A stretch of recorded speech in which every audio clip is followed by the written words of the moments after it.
As a teaching hospital, it's not unusual to have somebody sitting in with the consent of the patient. It's unusual from the context of it being an erectile dysfunction clinic because people often feel that this may be a very private subject that people are embarrassed about.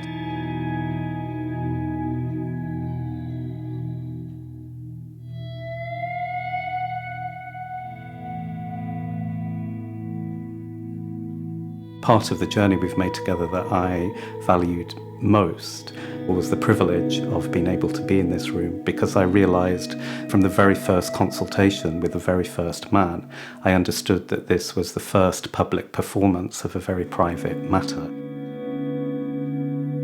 It felt very important to bring the stories of the men from the hospital into other contexts for other men to comment on, to use.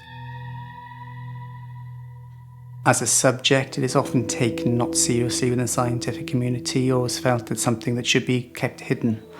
That taboo has to be broken. Erectile dysfunction often precedes men having cardiovascular disease. So not only does the penis tell us what's happening with the heart, it gives us an early warning system.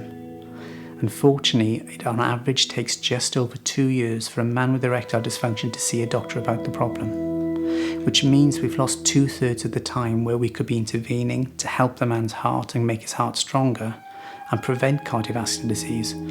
We need to give the impression of the severity of this issue in a way that becomes palatable. And I think that's often what art does. It challenges, but it also challenges in a way that makes it acceptable.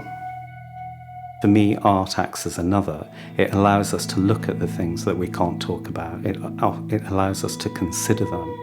The thing that I enjoy most of all is making work with other people, which is about trying to find a language for things that are often unsaid.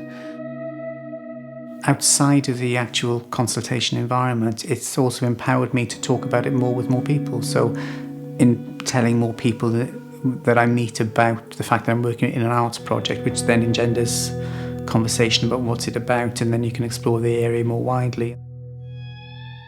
I really believe that too much is hidden, too much is covered up. People are afraid to speak out about how things really are. And I think the subject of erectile dysfunction is one of those. Until all men are talking about the subject, then actually nothing will change. And I feel very empowered as a result of the men agreeing for me to be in here, because I realised that actually they want to talk about it.